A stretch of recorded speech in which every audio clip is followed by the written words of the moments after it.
Assalamualaikum warahmatullahi wabarakatuh. Salam sejahtera kepada yang beragama lain. Oke, terima kasih. Pada hari ini saya selaku host dari Prosket Sinobar Dinas Koperasi dan UKM Provinsi Jawa Timur dengan tema etika hukum dan bisnis. Tentu masyarakat seluruh Jawa Timur, khususnya pengelola koperasi dan pelaku UKM, di mana harus mengetahui dan memahami terutama di bidang hukum. Ini sangat penting bagi masyarakat pelaku UKM, karena hukum merupakan segala-galanya, terutama dalam melaksanakan bisnisnya. Pada saat ini juga kami menghadirkan narasumber dari Lembaga Advokasi Pendampingan Usaha Provinsi Jawa Timur atau LAPU, yaitu Bapak Toto Wahyudi SH. Selamat pagi Pak Toto. Selamat pagi Pak Bambang. Terima kasih Pak Toto. Ini adalah seorang pengacara dan juga salah satu pendiri dari Lembaga Advokasi Hukum dari Provinsi Jawa Timur. Oke Pak Toto, pada pagi hari ini sesuai dengan tema yang kita angkat dari ini adalah etika hukum dan bisnis.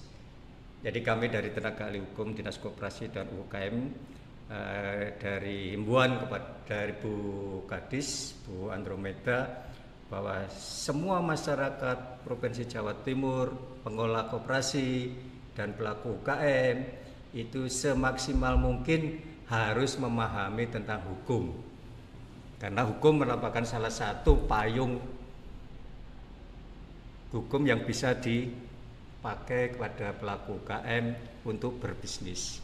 Ya. Nah, terima kasih. Ini ada beberapa yang ingin saya sampaikan dan juga ingin penyerahan dari Pak Toto sebagai pengacara yang tentunya yang hampir setiap hari bergelut di koperasi dan UKM, dan juga beberapa waktu yang lalu mungkin saya mendengar menyelesaikan beberapa masalah dengan pelaku UKM.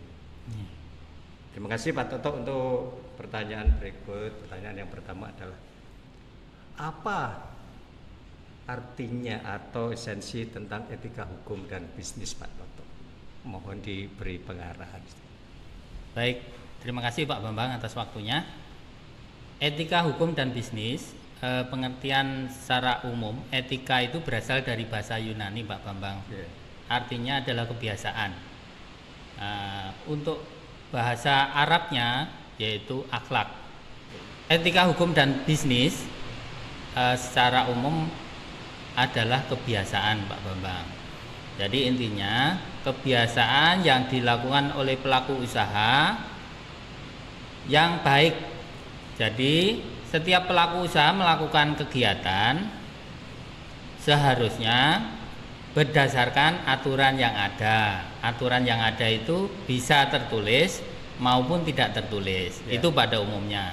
Nah, untuk bisnis sendiri adalah suatu usaha yang dilakukan oleh perseorangan atau badan hukum dalam hal melakukan kegiatan untuk mencari keuntungan. Demikian yang sederhananya Pak Bambang. Ya, artinya semua pelaku bisnis itu harus memahami regulasi atau aturan-aturan hukum yang berlaku di situ. Betul, nah, betul. Jadi intinya saudara-saudara sekalian, sebelum berbisnis atau melakukan usaha, seharusnya memahami bagaimana permasalahan hukum yang dijalani. Seperti kita berwirausaha, kita membuat perjanjian, kita bisa membuat aturan-aturan kedua belah pihak seperti itu. Ya begitu Pak Toto ya.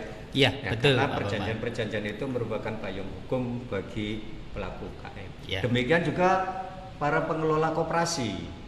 Para pengelola koperasi ini juga harus memahami koperasi yang dikelola ini melanggar hukum atau tidak, seperti itu. Karena sekarang banyak aturan-aturan yang diserahkan oleh pemerintah untuk mengatur kegiatan koperasi tersebut lah. Betul. Pada intinya kita dilarang atau melanggar regulasi yang ada di masyarakat, terutama untuk pemahaman hukum.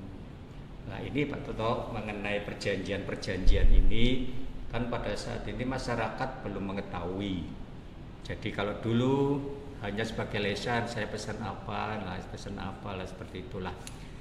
Nah, dengan adanya regulasi atau perjanjian itu, apakah fungsi dari perjanjian itu Pak Toto dari kedua belah pihak sehingga mereka bisa memahami itu, perjanjiannya itu Pak Toto? Baik Pak Bambang, inti dari perjanjian itu adalah kesepakatan antara kedua belah pihak. Jadi untuk melakukan kesepakatan untuk melakukan sesuatu. Nah, untuk bisnis, etika bisnis di dalam perjanjian sebaiknya dilakukan oleh kedua belah pihak, terutama pelaku usaha maupun kliennya ataupun konsumen, sebaiknya dilakukan secara tertulis. Karena apa? Kalau tertulis itu secara hukum itu lebih kuat daripada lisan, kan gitu Pak Bambang. Jadi misalnya si A dengan si B mau mengadakan transaksi, itu kalau kedua belah pihak harus bertemu ya Pak ya. Betul. Jadi bertemu membicarakan kedua perjanjian, perjanjian jual beli atau perjanjian bisnis. Nah intinya nanti diterangkan di formulir atau form perjanjian itu ya Pak Toto ya. Betul. Nah itu merupakan klausal yang nanti disepakati bersama.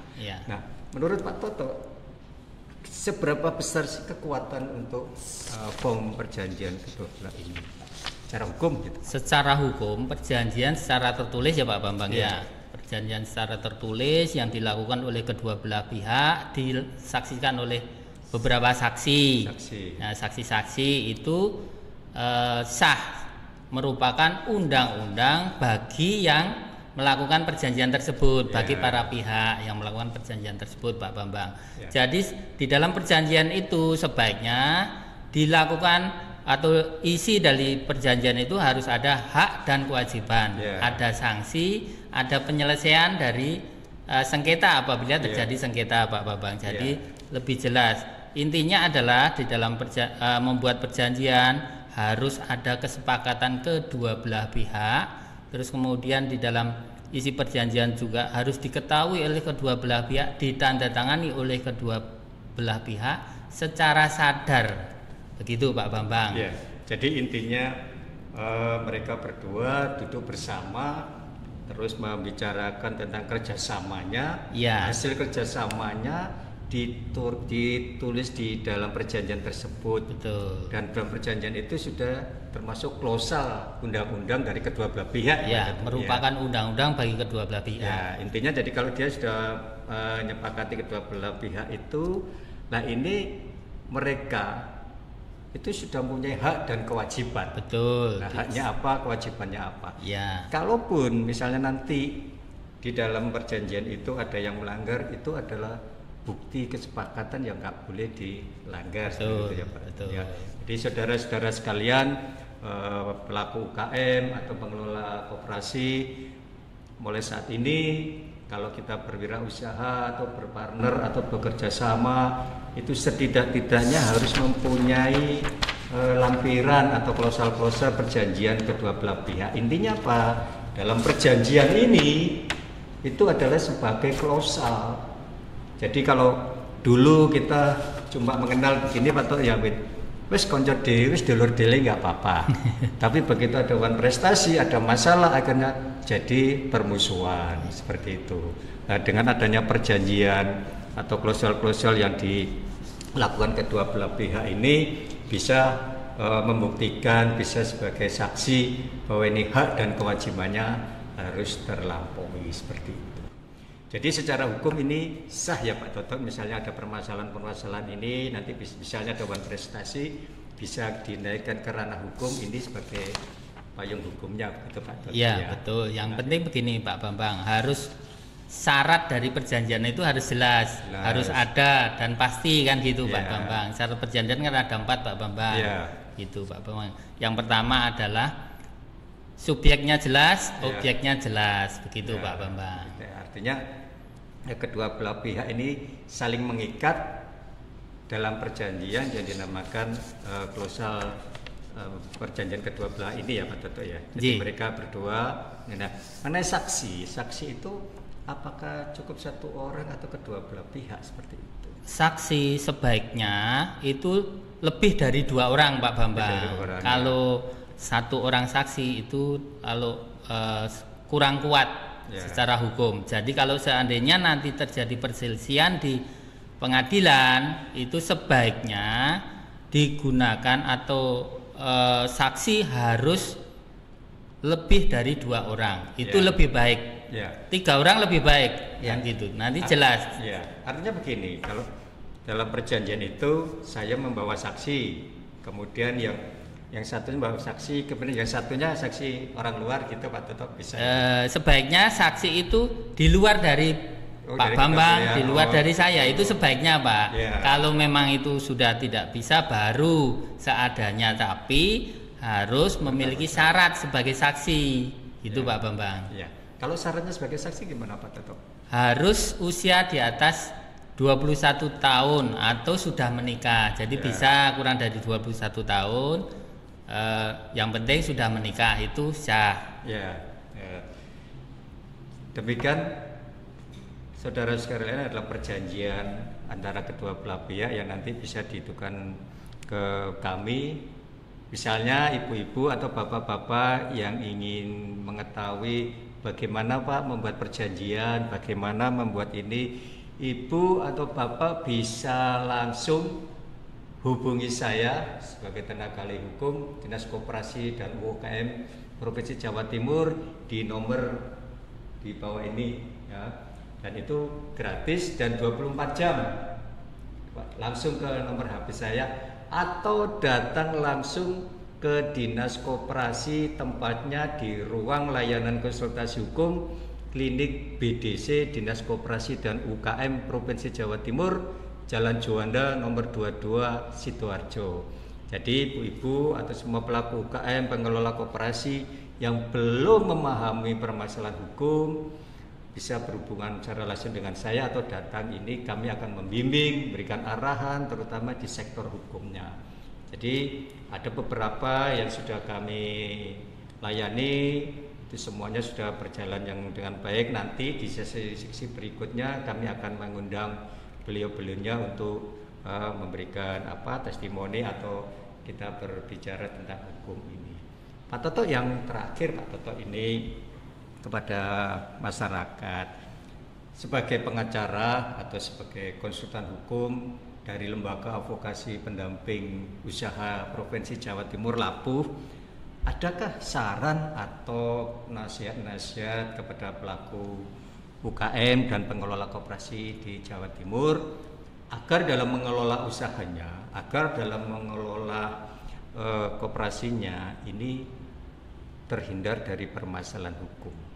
Artinya dia melakukan itu sudah nggak menyalahi regulasinya.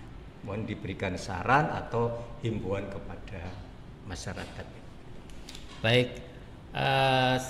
Kami selaku anggota LAPU, Lembaga Advokasi Pendampingan Usaha, menyarankan kepada para pelaku usaha baik koperasi maupun UMKM, yang pertama adalah legalitas usahanya Pak, itu paling utama. Jadi yang paling utama adalah legalitas usaha harus sudah dibuat sebelum melakukan usaha. Contohnya harus memiliki NIB, itu wajib Pak. Nah itu. Kemudian yang kedua, kalau memiliki usaha yang harus dengan izin edar, sebaiknya itu dipenuhi juga kan gitu. Ada PIRT, ada BPOM, halal dan sebagainya. Sesuai dengan pelaku usaha melakukan usaha di bidang apa, itu aturannya kan sudah jelas, kategori apa yang harus dipenuhi itu juga harus jelas. Itu legalitas Pak Bambang.